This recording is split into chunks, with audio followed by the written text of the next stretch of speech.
What is up, guys, and welcome to episode 7 of the Manchester United Career Modes. And we're in December, and we're starting with the youth intake. Again, when it comes to youth, I'm not really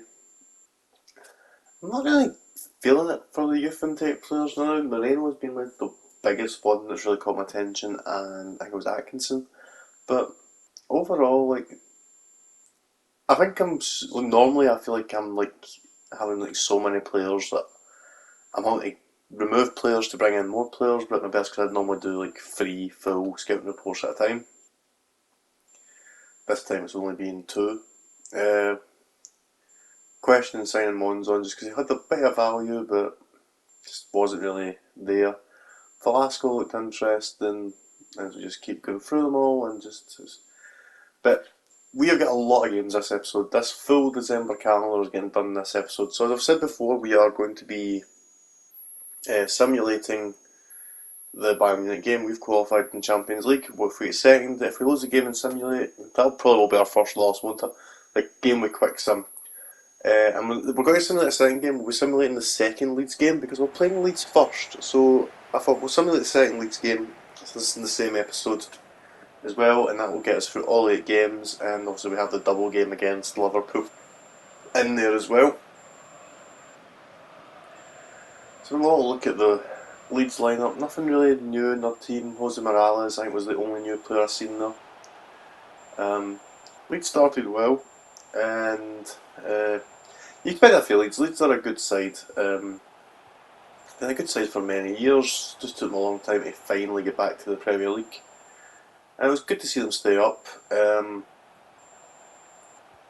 they do it again next season? Depends who they bring in, I feel. Patrick Bamford obviously putting them in the lead there. Leeds in the lead. Ha ha ha. They started well. We take a quick free kick here, and I always say take your quick free kicks because you'll be able to get up the field in absolutely no time at all. Jadon Sancho powering through. Lovely cross. There's Mason Greenwood. He's loving them when Sancho plays those balls in because he's always getting on the end. And he equalises for 1 each. And it's back-to-back games where Mason Greenwood's now scored. Then direct from kick-off, this happened. Just watch.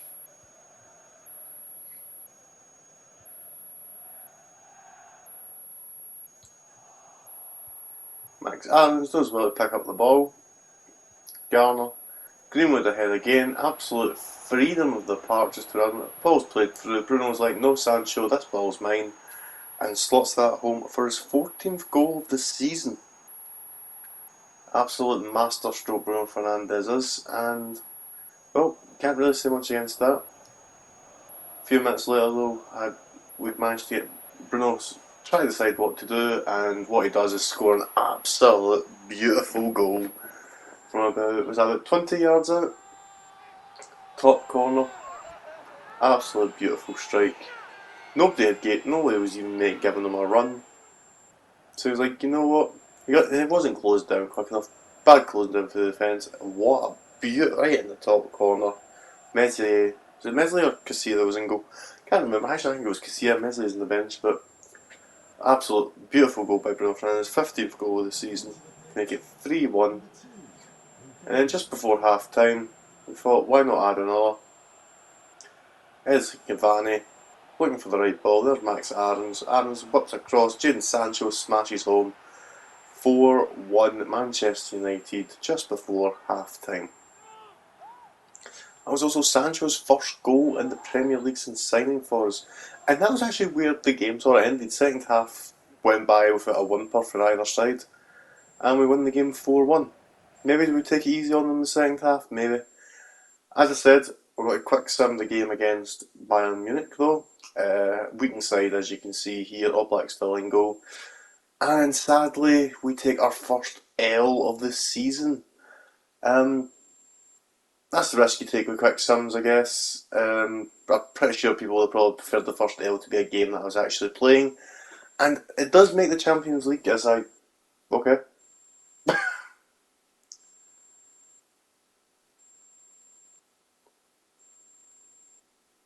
I think that's maybe an editing blunder, but I think we're having a look. Dynamo Zagreb getting through quite surprisingly. We'll come back to our group in a minute because I'd barely seen it. Juventus and Villarreal getting through over Dortmund. Like, some surprises getting thrown up here, I felt. We finished second in our group though, so you're seeing who we can play. We can play PSG, we could be playing Juventus, Man City get through, Spurs will get through, top of the group. Again, I just skip by it. We finished second in that group. I don't know why that's an edit miss up. We get Barcelona, get Real Madrid in the next round. Like, maybe the sim was a bad idea if I'd looked to see who we could have got. Because there was definitely easier ties there, I believe. But anyway, we come into the game against Liverpool in the league, and 3 minutes in, Diogo Jota, playing the centre forward role, puts them in the lead 1-0. And then on the other mark, think it was Aubameyang just absolutely wrecking Pau Torres' life. Second time I've said that recently. Back to Aubameyang, 2-0 Liverpool, and we were about to lose 2 games on the bounce. We just lost the first game of the season. We're about to lose the first game in the whole season. We're going to lose the first game in the Premier League. So he tries to go through, just runs it right through to Oblak, like absolutely poor. We get the quick ball out. Pau Torres gets into Van de Beek, and this is what I mean. Sometimes you need to get through up the park quick. Injured Pogba somehow manages to win that ball, and he has a snapshot. That was our first real chance, but there was Cavani. Tap in. 2-1. Like I said, 73 minutes, general time we score. And can we salvage the draw, or we got to take the L? Well, yep, as you guessed it, we've got to salvage the draw. Got ball comes through Mason Greenwood, smashes the post, and Palestri, hey, I had you thought we were salvaging that draw. Palestri just managed to fail. In the 86th minute, Liverpool start to come forward. Max Aarons wins that ball perfectly. Mason Greenwood flies down this wing. He knows what he has to do. Plays the ball to Palestri. Palestri hits the shot ball, falls to Sancho, and he manages to squeeze that in the near post. And the double bait there, we did get that goal back to equalise against Liverpool and see ourselves to a point in the league as the game does finish 2 each. 89th minute equaliser from Jadon Sancho.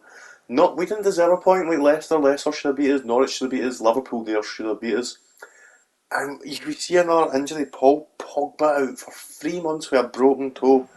Injuries in that midfield definitely starting up, and I'm pretty sure in this game we've had to play Ethan Galbraith as centre mid now. Also in the Carabao Cup action, we're playing Liverpool yet again. Back-to-back games, hopefully, 2 each is a good spectacle, maybe we'll see back-to-back results. Bruno Fernandes though gets that ball in there, Jadon Sancho, late equaliser in the league, and the early goal in the cup to put us ahead 1-0. Always a good start. Liverpool always a dangerous team to play against, so to get that goal quickly was definitely. However, like I said, Liverpool are dangerous. Dangerous. Thiago to Aubameyang. Henderson managed to scoop up the return ball, and then Mo Salah does Mo Salah things. Into Henderson, back to Diogo Jota, who's apparently just a pain in my backside, especially when near post shots. Finds that equaliser, and suddenly it's game on again at Old Trafford. Half an hour in, no Diogo Dalot, obviously had to definitely change the team out. As Mason Greenwood goes for that header, and the referee gives a penalty, and this allows, I was sceptical, and we're going to watch this on my VAR check. Can you watch it here? Does that hit a hand?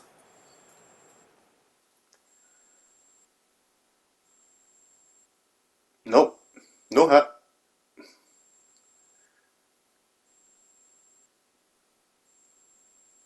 It's not even near his hand, and the ref gave the penalty. So I think we all know what's going to happen here. Load up my VAR decision making screen right now.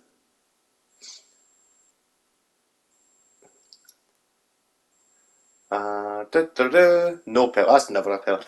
Didn't even hit his hand. Not even near. So we made the decision. So we scuffed the penalty. 83rd minute, we get a chance through. Bruno Fernandes skies his shot. What a chance that was for the winner. And this game looked like it was going to head to penalties as well. We did get one more chance to stop it going to penalties. Palestri managing to get that ball. There's Mason Greenwood. He slips it through for Max Aarons. Just heavy touch. Somehow managed to keep the ball from the challenge. Palestri just swings it back to Danny Ings, and Danny Ings slots it in the bottom corner. 90th minute winner in the Carabao Cup against Liverpool to see us through. Exactly what you want to see. And also, what wasn't shown here is that Sancho and Ethan Galbraith took in injuries in this game. Jadon Sancho 3 months there, I think it was broken toe again, and Ethan Galbraith 3 weeks out with a sprained knee. But going to the Brighton game, we're definitely shy in this midfield now. Left side, everyone, I'm pretty sure I'm playing Alex Telles on the left wing for this game. Because Telles and Shaw pretty much want to play the games together now with the injuries that are coming. But 8 minutes in, Bruno Fernandes does Bruno Fernandes, a 16th goal of the season to make it 1-0. Not too long after that though, Fernandes, it's not Fernandes that turns provider, it's James, is it Fernandes? Yeah, Bruno Fernandes turns provider. That's a lot. Watch the run for Palestri at the top. Gets to the header, 2-0 in the 14th minute, and we were cruising in this game. Brighton hadn't put up any real offence at all. And then we lose another midfielder to injury. Donny van de Beek holding his knee. This can't be good. And he has to come off. And I'm going to show you the sub I had to make here.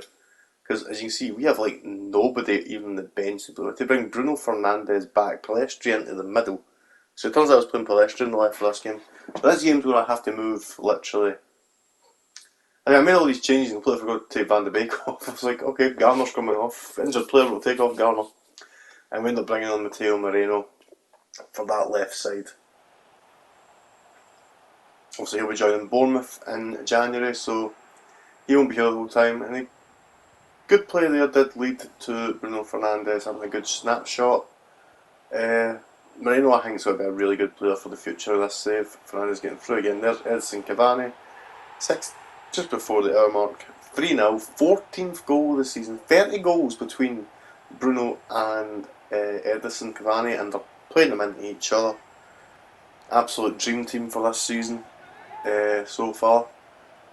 But as where this game finished at 3-0 to us, and how bad will Donny van de Beek's injury be? 2 months with a broken metatarsal. We have got the world's biggest injury list right now, and if you don't believe me, here's the injury list right now. That's what we're dealing with right now as we go into the Chelsea game, and we have such a weakened side into this game. You look at Chelsea, they've signed Jules Koundé, they've signed, I can't remember if I've seen anybody else there. Front three are pretty much what to be expected. Was there anybody else in that back line? Nope. They kept Tomori instead of selling them. That was it. And Chelsea started quickly because we were a lot of games. We were starting to get tired, and we got so many players injured. But there's Timo Werner. What I say, doing Timo Werner things, but he actually scored. I feel it's cruel. I like Timo Werner. I feel that he'll do better next season, hopefully. Pulisic plays this ball into Kai Havertz, who somehow misses, and what a block from Alex Telles to stop us going down 2-0 inside 15 minutes. We nearly fluff our lines there. Great clearance by Max Aarons. Gets that ball out to Bruno Fernandes. Edson Cavani. Great hold up play to slip in Bruno. Question if he's offside, but Bruno gets a shot. Turns out he's onside. 7 minutes into the second half, and we have managed to find that equaliser. Not deserved equaliser. Chelsea have been all over us in this game. Timo Werner though was it caused me absolute nightmares. Like if he played like this, if he played in real life like how he was playing now, we'd be in trouble. As he gets up for that header, that's vintage. That's RB Leipzig vintage Timo Werner there, making it 2-1 to Chelsea.